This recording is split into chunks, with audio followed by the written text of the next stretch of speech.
All right, so I think let's start now. We are recording this, so if people are coming in late, we'll be able to get you a copy of this segment in addition to all of the other segments. So once again, thank you again for joining us this morning for our 19th annual Commercial Real Estate Forecast Conference. My name is Jeff Johnson. I'm CEO of RE Journals, Midwest Real Estate News, Illinois Real Estate Journal, host of this event today, and it's fantastic and it's terrific to see so many people joining us here virtually.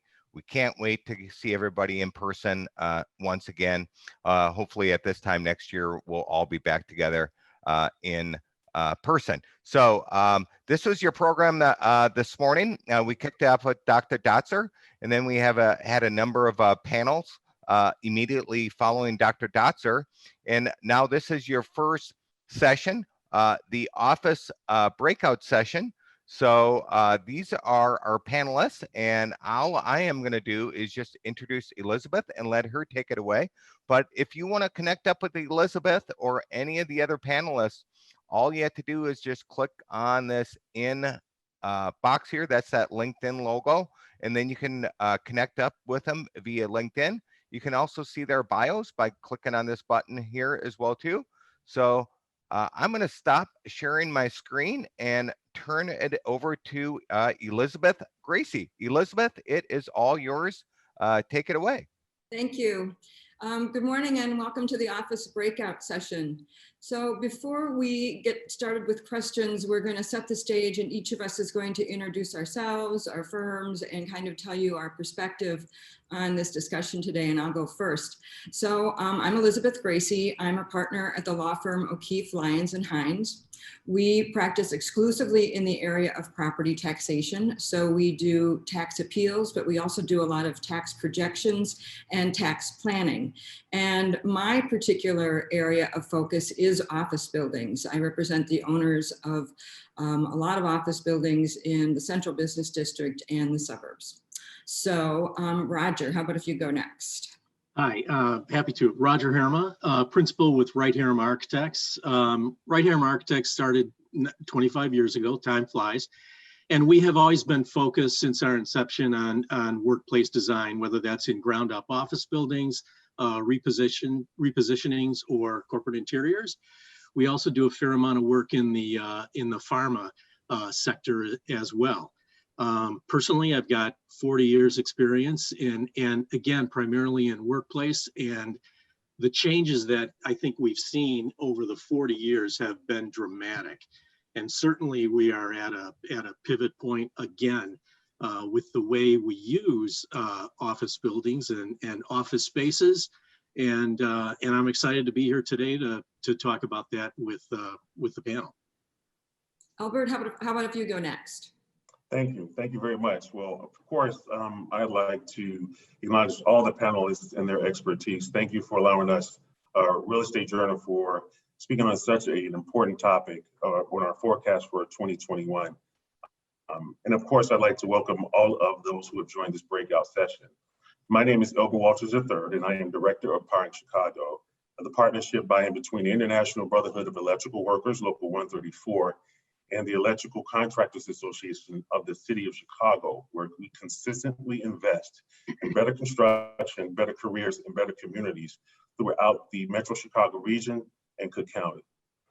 For me, I've been involved in the electrical industry for nearly 22 years now, starting out as an apprentice, serving a challenging yet rewarding training program where I graduated and became a journeyman wireman, progressing through the ranks, becoming a foreman and leading other journeymen and women and apprentices, where we install, maintain, and service all the electrical systems. Of course, my bio explains that I've served as a business representative, which I'm very proud of, representing over 13,000 electrical members within the region, 10,000 of those of which are construction electricians, which have the expertise in training and installing some of the technology that you'll be hearing about this morning. So thank you. Okay, Mickey, you can wrap this up. Yeah, my name is Mickey Stefan. I'm with GlenStar Properties. Very excited to be here. I've got about 15 years of commercial real estate experience. My prior life was 10 years with Equity Office Properties. Now I've been about 5 years with GlenStar. GlenStar is a owner, operator, developer of commercial office space. We've been around for 20 years, founded in and headquartered in Chicago. We've also got an office down in Dallas. We own about 9 million square feet of office properties, 6 million in Chicago, which is kind of split between CBD and suburbs. And then we've got about 3 million square feet down in Texas. And looking forward to talk about the state of the economy coming up here. It's going to be. Okay.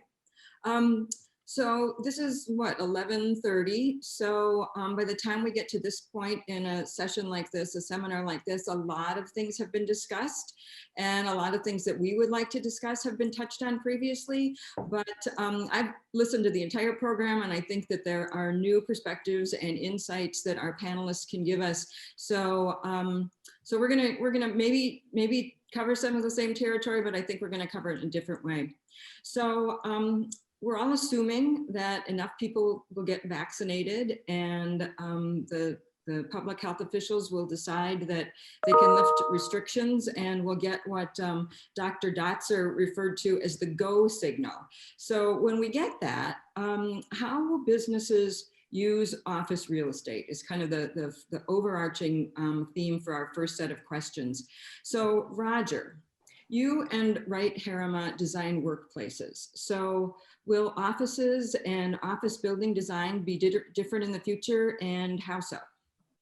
Yeah, so great question. And I think that's something that we're all sort of wondering and speculating on. Some would say that the office has been rendered obsolete over the last 9 months. We've been getting work done. And so what do we need offices for? And I think while we've been getting the work done, I think we would all agree that we haven't been having a full and rich workplace experience. Just getting the work done there's more to it, than that. And so I think, we're all going to want to get back to the office. I think it'll change, definitely. And I think office suites within buildings will change. I think the office building or the office suite, we're going to allow people to work remotely, whether that's from home or wherever. And depending on what you read, 25 to 30% of the people are maybe not going to be there 2 to 3 days a week. So they're going to be in about half time. So I think that will really change. But also I think with the amount of people that we will have continue to work remotely, we've still got to engage them. And so I think the need for tech is going to be really enhanced, and we will definitely have person-to-person meetings again, but I think those person-to-person meetings will not be exclusive of person-to-person. I think in the future they're going to involve people that want to come into that meeting, digitally. And so I think there's going to be a bigger demand for tech within the new office, as well as we're going to need more collaboration space when people are there.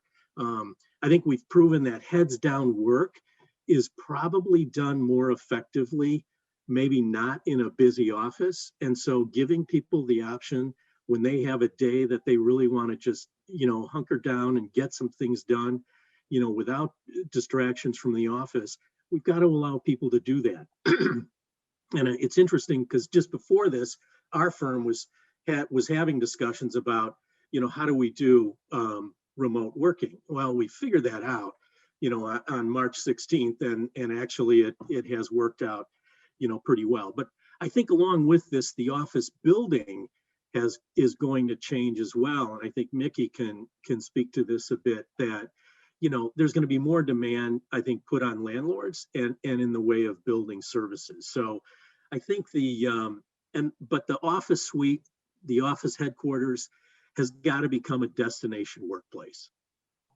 So have you seen companies adapting for that now, or are they waiting for a while? Well, right now there are a lot of companies that are, as Mickey could probably attest, kicking the can down the road in terms of any lease expirations.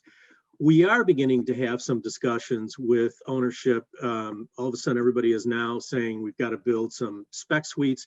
Maybe those spec suites are going to look a little bit different in consideration of work at home. A spec suite that, you know, previously was designed to hold a certain number of people, whether it's 30, 50, or 100, you know, is now, you know, going to be designed for less, but can still handle an organization of that, you know, relative same size.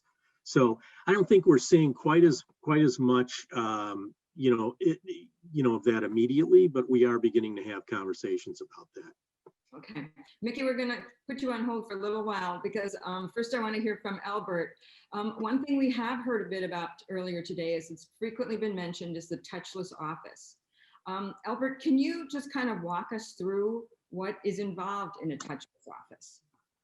Sure, thank you. Well, the contact office, in essence, employs the latest technology to promote a safe reopening to the Chicago Metroland area and offices throughout the region. We accomplish this by minimizing the risks associated with COVID-19 and other viral transmissions. Of course, there are different options for technology that we probably seen every day that we might take for advantage. Some of these technologies include something as simple as you know, automatic doors, right? Again, we might not think of this, but that is a great option to eliminate a high contact surface area like a door handle or doorknob, right? We also have touch-free bathrooms. We've seen this, I'm sure, right, where we activate the faucet or soap dispenser, hand dryer, or even paper towel dispenser without actually touching a handle or device. We've also seen different lighting modifications, such as motion sensing light switches, right? Again, we enter into a space, the light comes on, we actually have light, right? But this actual modification is further enhanced by occupancy sensors. So now, not only do you enter a space and have light, but as long as you're in that space, the light continues to stay on. And this has an added advantage because most landlords, tenants, and owners see it as a cost-saving effect, right? We don't have to worry about the lights remaining on if someone forgets to turn the light off. However, what we're seeing in the trend is that there are more advances in technology that we're going to see down the road that we might not see right now, that even right now, some landlords and tenants are implementing.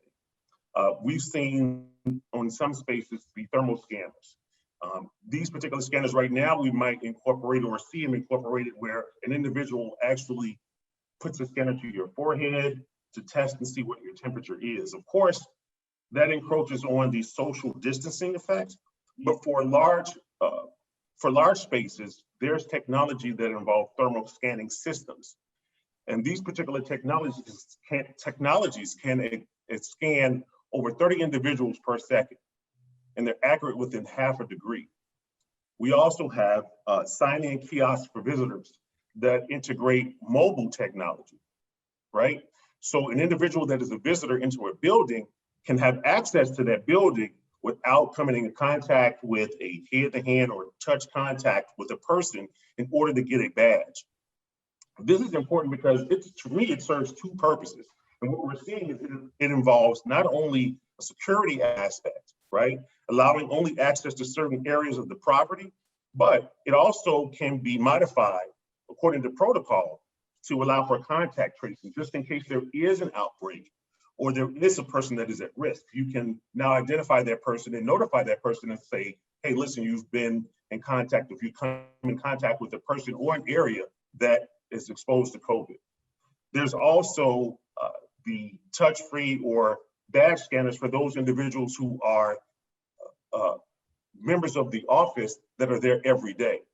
This particular technology works in the same way as the mobile integration, right? It gives individuals access to the property, to certain floors that they have access to, without, again, coming in contact with high surface areas. We also have touchless elevators. That's a technology that has been discussed, where you can enter in an elevator and because of the badge or holograms on the floor, you can actually go to a certain floor without, again, coming in contact with a surface that might contain the virus. We also have AV solutions or audio visual solutions, excuse me. These particular solutions we are using right now with Zoom, right? We're right now in a Zoom call discussing and having a meeting. But when we do return back to the office, typically that technology uses one remote, and depending on what particular group is in that office, you have access to that remote, therefore increasing the possibility of transmission. With certain AV technology, you can actually have that AV device controlled by laptops, iPads, or even your mobile device, therefore eliminating the high contact surface area. And again, you see the theme.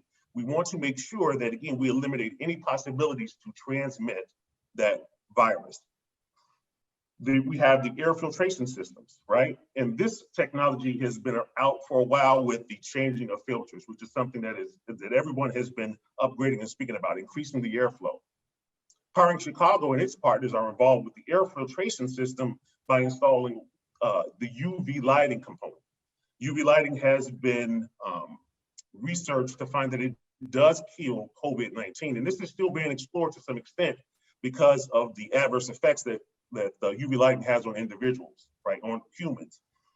We also have, with the UV lighting in the office space, the mobile capability, right? We can actually have a mobile UV light on a cart that can go around and disinfect the space.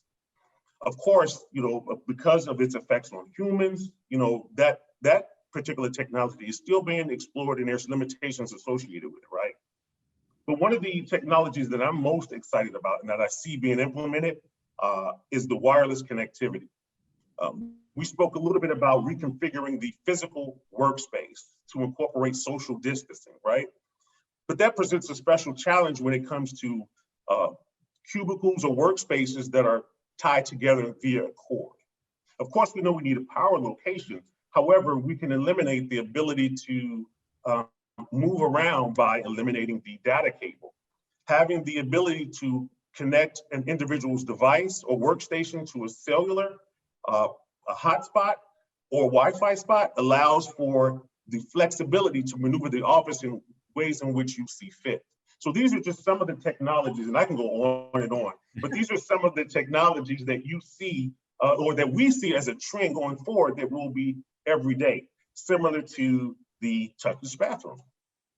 Okay, Mickey, so now Roger and Elbert have given you a whole menu of things that you could be doing to all your buildings. So what should landlords be focusing on in order to get people back into the office and, and simultaneously make the space, competitive in the market? Yeah, that's a great question. And the answer is all the above. As much as you can do of everything that Roger and Elbert just said, you try and do it. And that's what we've really been focusing on because, it's kind of twofold to what you said, Liz, is right now it's our current tenants that we have, and we got to make sure that they feel safe and comfortable when they return to the office. And, right now we're only at 10% occupancy across the all of Chicago portfolio basically. And we, hopefully with this vaccine, we'll start seeing that creep up to, 20, 30, 50% and finally return back to normal levels. But, while this is going on, we got to do everything we can to make sure that they're safe. And so, with the air filtration, put in your hospital grade, filters, your touchless sensors, your, just wayfinding signage, make sure that the tenants understand everything that we're doing to make sure that they feel safe. That is key. And, some of it is very easy and very cheap to do.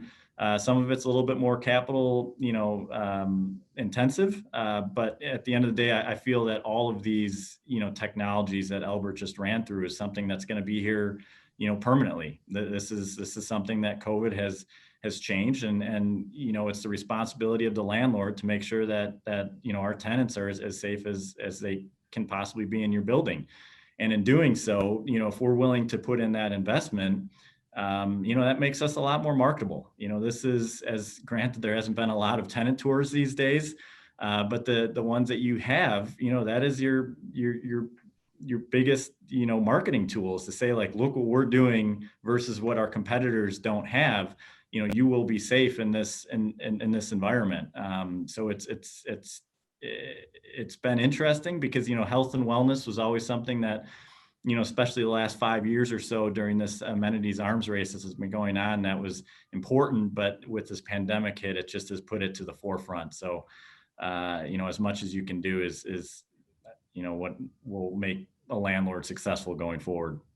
Well, something that Elbert said came up in an earlier panel, and one person said that, many of the things that will make tenants feel safe are already there, that landlords just haven't really been promoting them. So, one of the terms that came up in our call the other day was engagement. So can you kind of talk about what that means, tenant engagement, what that means to your firm? Sure. So, you want to make sure in the last, like I said, in the 5-10 years, the culture of the workplace has changed, where, tenants want to come to the office, and it's a whole, environment of collaboration, and, it's a true work-life, kind of balance where people can go and be social, but also, can go grab a drink after work, but also get their work done. So, engaging tenants is key. And you got to make sure that you've got all the right amenities to do so. And you got to make sure that at the end of the day, they are aware and feel that everything that we have, done, like to your point, Liz, where, we never talked about what the air filtration was in our building before when we would go on a tenant tour. And now that's extremely important. Or you didn't really realize how touchless sensors in bathrooms were, great to have. And now that just puts all that up to the forefront. So it's really, making sure that all the tenants are aware of everything that's going on at your property, to, again, just make them feel safe and fully engaged at the asset. So once COVID is no longer an issue, do you think that these adaptations will have a lasting benefit that people will appreciate? Elbert, why don't you take that one first? Yes, so for me speaking personally, all of these amenities, taking Mickey's, word, lead to the overall health of a building. And going forward, I think that's going to be important because it leads to the comfortability of people returning back to different office spaces, hotels. This is something that can have an overall effect on every piece of industry. And when we speak about overall health of a building, we're talking about not just the air filtration, but we're talking about how it affects individuals physically, psychologically, the social health and well-being of the people inside that building. So if they feel comfortable, patronizing that space, the more likely they are willing to come to that space, the more attractive it is. And so installing some of these technologies and reconfiguring the physical workspace, or refigurating the actual space of the property makes it a little bit more attractive when you look at the health of the building. And when we say health of the building, most of these amenities, right, speak of air filtration, lighting, it can get as deep as the design of the building, just a lot of different factors that go into determining what the health of a building is. And I believe that you're going to see this as an amenity going forward, again, taking Mickey's word, to showcase that we are safer in this space. So come take part in our particular property or product. And so going forward, I think that you will begin to see this not only just as COVID subsides, because we don't know what the next pandemic or the next virus will be. So implementing some of these technologies will help already mitigate some of those issues and challenges and threats that we're going to face. Roger, from a design perspective, it feels that we've been on this move to shrink the amount of space that we allow per employee, and now we're talking about changing that. You learned the term benching a couple of years ago, and now that's passé. So will the design changes you're talking about now have long-lasting effect, or are we gonna have to pivot again in a few years? Yeah, and I mentioned at the close of my opening remarks, the destination workplace. I think everybody's office is going to have to really up its game. It's got to be a destination place to go. I mean, when you think about food has always been identified as a destination, location, and you go there for a reason, and it's differentiated. I think similarly, our workplaces are going to have to do that as well. And I think, there's a lot of discussion about what are the changes going to be toward an allocation of space. Some will say, well, we're going to need a lot less space. Others will say, well, maybe it'll be about the same. Well, there's another camp that will say, well, we're actually going to need more space because we're going to need bigger workstation stations. We're going to dump, the 5-foot bench. I think the answer is somewhere in the middle. I think there will be a reallocation of space within the office. I think there's going to be a need for a greater amount of collaboration space with the technology to support that, so that you can get people into that discussion digitally and not necessarily face to face.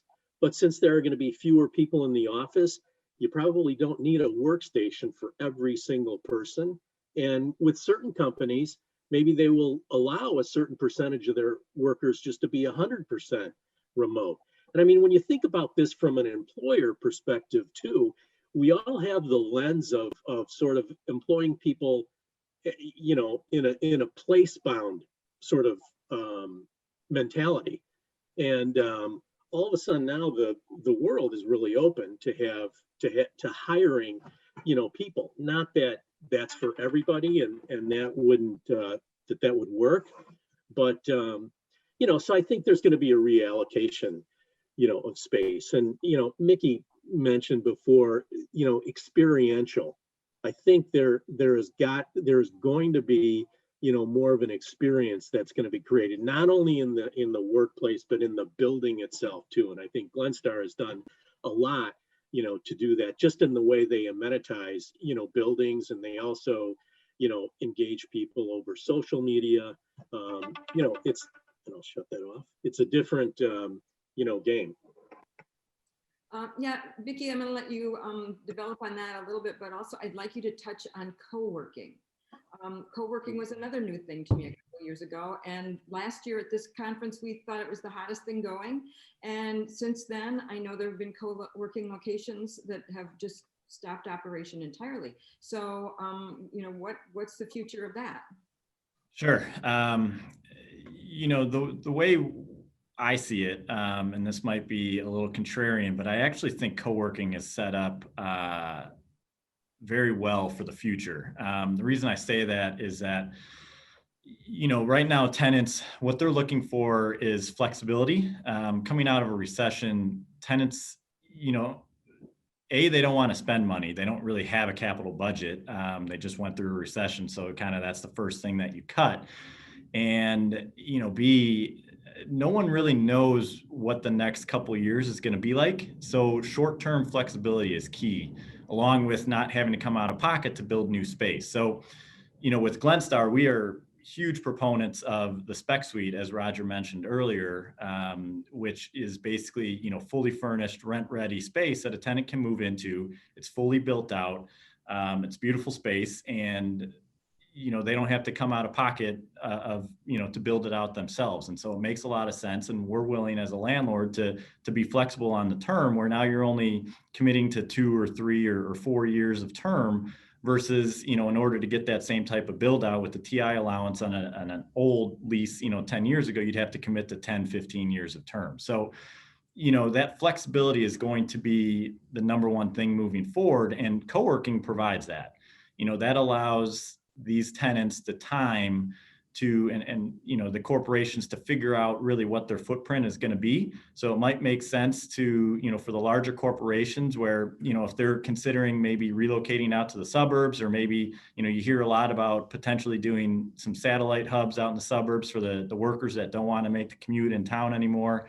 Or into the CBD, it makes sense, right? So they can just do a short-term, lease with the co-working firm. They come in, and they can try it out for 3, 6 months or a year and see if it works, and see where the world is at, a year from now. Now with co-working, I think for it to be successful is that they're going to have to go away from the old design of just, very open shared workspaces. And now it's going to be more private offices where you can put, 2, 3, 5 people within their own little private space within that co-working suite. But going forward, I do think there will be a demand for it. Obviously everyone's just kind of staying home now. And you've heard some of the bad news with some of those co-working firms, but it's always a developing industry, and flexibility is very, very important to a lot of people. So there will be a demand in the future. And Elizabeth, if I could just pick up on that a little bit too, I think out of this is going to come a desire for choice and flexibility. Right now, we're all sort of, hunkered down, in our homes, but we've proven that we can work remotely. I think once we get beyond COVID, we're gonna want the choice that working remotely affords us. And whether that's going into the office, staying home, going to a co-working space, I think all of a sudden, we're going to have a lot of choice. And that to me is really exciting. Yeah, well, I want to touch on something else that's been a theme in these panels in the past, and that's the prior migration of businesses downtown and the fleeing of the suburbs. And I'm getting the sense that some of that is being reversed. So, Mickey, you wanna, I know you like to talk about the suburbs. I do. I am very bullish on the suburbs. I think I was bullish before the pandemic hit, and the big reason for that is that your millennials are getting older, and they're the largest group in your workforce right now. And so as the millennials get older and they have families, they want more space, and the amenities of the city don't really apply to them that much anymore. So it makes sense it's just the natural shift to move out to the suburbs. So, and then as they become decision makers, as the older and older they get, they're going to want to work closer to home. So that was even before the pandemic. And now I think, for there's many reasons why, people want to work close to home. They don't want to get on public transportation.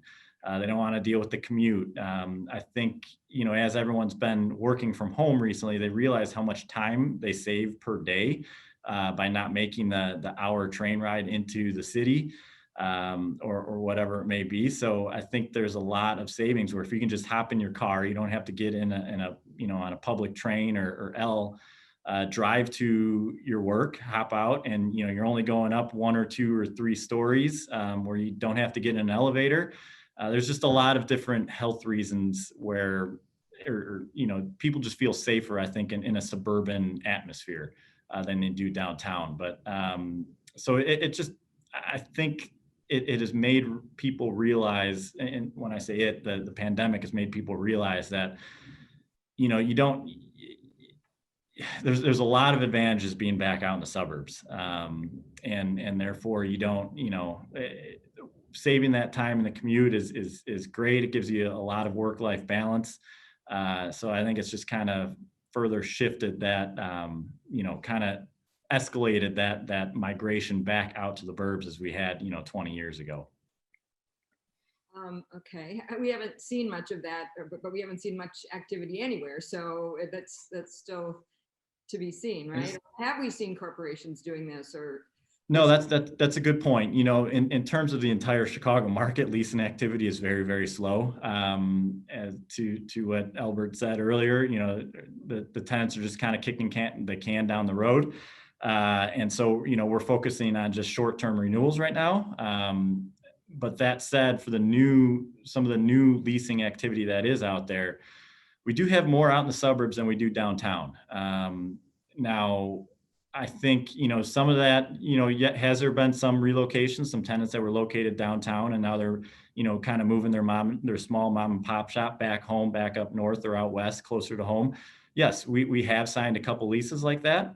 But, to your point, you haven't heard of a major corporation announcing that they're relocating from downtown to the suburbs. So I think, once you kind of see that first one do it, I think it'll be a domino effect and you'll see other people kind of follow suit. But yes, I mean, we haven't seen it yet, but I wouldn't be surprised if you do see it coming. But I mean, real estate does lag a little bit. It's hard to make that decision just because of the long-term leases that were signed in the past. So, tenants aren't forced into that decision until the lease rolls, which might be a few years from now. But I do feel that the beginnings of that shift is occurring. Okay. one of the things you mentioned was transportation. And I feel like transportation is an issue in the suburbs and in the city. What I'm wondering about is, the kind of the relationship between the real estate industry, the business community, and the government agencies that provide for transportation. In one of the earlier panels, I think a lot of developers will on their own talk to, transportation people. I don't think it was a big coincidence that the Morgan station on the Green Line opened up right when the whole West Loop exploded. So I'm just wondering, are we aware of any opportunities to collaborate with the transit authorities so that access to our office buildings is appealing to people and not an obstacle? So anybody have thoughts about that one? It's a great question. I will jump in here. But I would say, dealing with the CTA and Metro is always very, very difficult. That's just the way it is. And I think it'll always be that way. But, there's definitely ways of being creative. One thing that I think has helped, and we've seen it turn into a successful program, is that actually up north at one of our projects up in Bannockburn, about a year and a half ago, we worked out a partnership with Lyft, with the RTA and the Village of Bannockburn, where we called it the Last Mile Program. So basically, we are trying to encourage tenants and employees that live down in the city that would want to make a commute out to the suburbs. But it's obviously, that reverse commute was pretty awful, and it's difficult to take a train to the suburbs unless if you're located walking distance to a train station. But so what we ended up doing is we partnered with Lyft and with the RTA and with Bannockburn to basically create this program where you will, the tenant as the employee, if you're in our office building, will get a free Lyft ride to and from a train station. So there's, I think, 3 train stations that we allow it from, and we'll pay for the ride. And it just kind of encourages that sense of, that last mile. It takes one extra step out of the equation for a tenant trying to figure out how to get to the office in the suburbs if they don't want to drive or if they don't have a car. So, with this, at the start of it, we surveyed our tenants, and, a year and a half ago, and there's maybe just 2 or 3 that actually took the Metro to and from downtown or from way up north to the property. And by the time, it was implemented, and after about 6 months or so, we were up to about 40 different individuals using it. So, it really opened up that extra door, and it was growing every month. But then the pandemic hit and everyone just kind of stopped going to the office. So we're back down to basically 0 users. But I do expect once everything kind of comes back to normal, that'll be a successful program. So that's one thing I can think of. Like I said, it's very difficult to deal with CTA and Metro, but I think partnerships with ride sharing groups like that is definitely an option in the future. Yeah. Okay, I want to come back downtown, and I want to kind of go back to these new amenities we've talked about and ask Roger and Elbert about retrofitting older buildings. Are you seeing that? Is that something those buildings can do? Are they going to need to do it to be competitive? Roger, why don't you go first? I'm happy to. Well, yeah, I mean, what's the budget, I guess? Obviously some of the older buildings, depending on the vintage, are a little more, challenging to, bring up to today's standards than others. But I think, any of these buildings are really, adaptable and flexible. And so I think, in terms of, putting amenities within buildings, we've been very successful at doing that, whether it's in older buildings, and sometimes the older buildings offer a lot of great opportunities. We did a project at 1 North Dearborn where we had taken a vacant mechanical penthouse because they had completely changed the mechanical system in the building and made that into a rooftop lounge, and then put an adjacent roof deck to that. So I think there's some there's some great opportunities, and we look for where those spaces can be. And the other thing that we've done lately too is just to try and collect the amenities, so that you really create kind of a vibe and a place within the building. So I think I don't think the success of that is exclusive to either older buildings or newer buildings, at least from an amenities perspective. And Albert, can touchless office features be built into older buildings? And since Roger brought up budget, what would be the most cost-effective things for them to do? Well, of course, our members, our partners, have the ability, the skill, and the training to work in these antiquated buildings that might not have the ability to look as new or be as attractive as the new modern structures. However, we have the ability to retrofit and add any amenity to buildings. When it comes to, and just to reiterate what Roger was saying, of course, budget is key. And depending on the technology that you would like to have installed, and again, this goes into having a collaboration with the owner, landlord, or tenant to find out what actually are you looking to do. And of course, because we have the skilled and the trained electricians to work in these properties, and that we've been doing this electrical work for over 100 years, we have the ability to modify and work with just about any budget, depending on the amenity that you want to add. And so to go back, of course, cash is king, right? We understand that the individual wants to make sure that they not only want to provide a safe and healthy environment, but they also want to do it, without opening up the piggy bank, And so with that, as long as there's conversation and communication with the contractors, with the partners, and with the owners and landlords and tenants, we can definitely add amenities and modify any space to incorporate some of these technologies that we spoke about earlier. Okay, great. So I understand that it's too soon to tell how all of this is going to impact rents and concessions. So I want to touch on, we've got about 5 minutes left, and I want to touch on acquisitions. So, acquisitions had already slowed down in Chicago before the pandemic.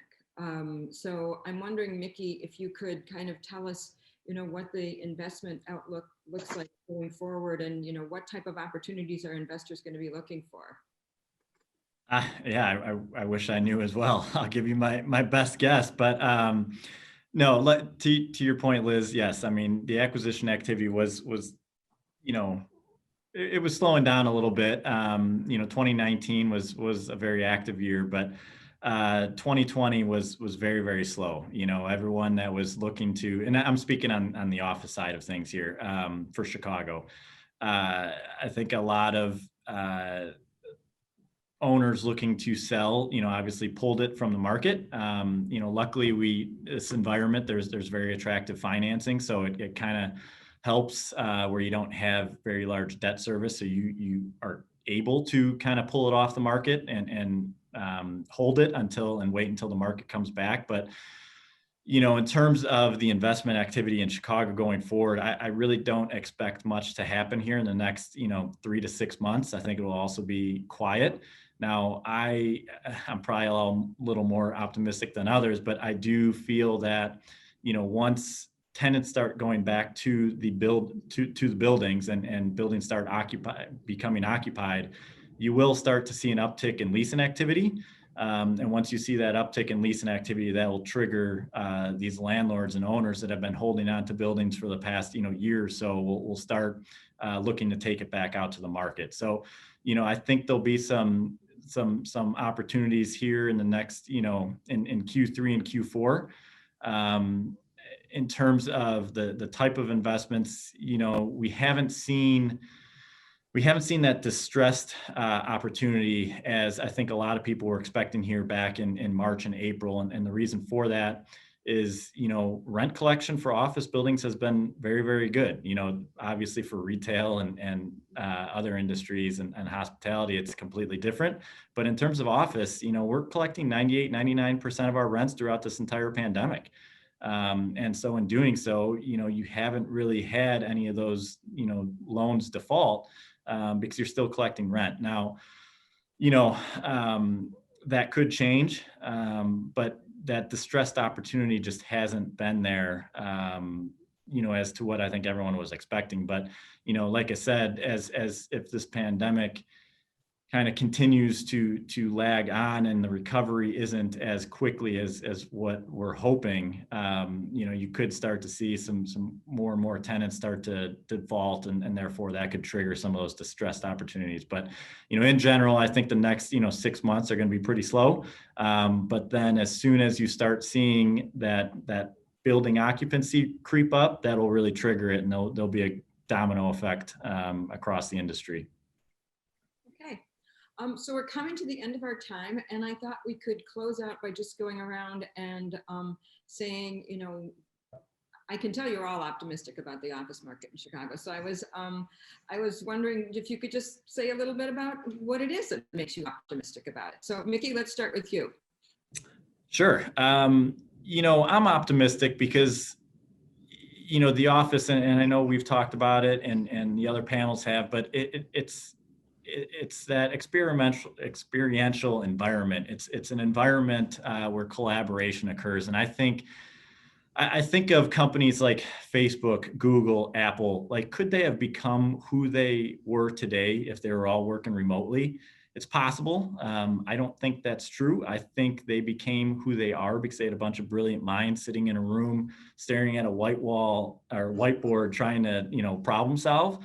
And it's that in person, collaboration where amazing ideas are generated from. And, yes, you get it from Zoom, but it's not the same. It's not that same free flowing atmosphere that you have.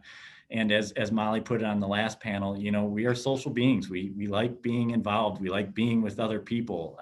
So at the end of the day, the office will survive this. It'll be just as good as it was before this. Elbert, I'm going to give you 30 seconds. Sorry, Okay, Elbert. Well, just to piggyback on what Mickey was elaborating on, it's about the work culture, right? The culture is there. It doesn't matter that we are at home and we can work remotely. That's great for the individual, but how does a company, expound upon the work culture that they need to have their individual workers exemplify? It's difficult to do it remotely. So we need to come together in this work environment. And the thing that I'm most excited for is the fact that, we have the technology to make this possible. It is not as if this is something that we have to recreate from the beginning. It is just again, using some of the technology that we have available and repurposing it in a spot where we can actually utilize it to be a benefit of the building spaces and the overall health of the building. Okay, Roger. Two reasons: change and money. So change, we were working a certain way prior to March 16th. We've been working another way for the last 9 months. After we get through this, we're going to be working yet another way that we really don't know, but it's not going to be the same as this or previous. And so I'm excited about how to figure out that change. I think money, from what our clients say, there is a lot of money sitting on the sidelines that is looking for a place to go. And so talk to us and we'll help you figure that out. Okay, so I'll tell you, I'm optimistic because of leaders like all of you and the other people I've heard on this program today. I mean, people have been thinking about this and working throughout this. And I think, creating a vision for a whole new way to work. And that's what makes me optimistic. So thank you all. All right, so thank you again to everyone for participating on the panel today. Once again, we are going to have a recording of this. If you did not see this, we will be sending you off a YouTube link. So if you are watching this panel, you're going to need to go back to the virtual lobby, which is the rejournals.com/Jan7ILL lobby, right? So this is the session you just did, session 1. Then you're going to go down to session 2 and either pick the property management, industrial, or multifamily. And if you're in property management, I'm going to be moderating that one, or emceeing it. So thank you again, everyone. Awesome job. We appreciate it. Can't wait to see everybody again in the future in person. Thank you. Right on. Thank you.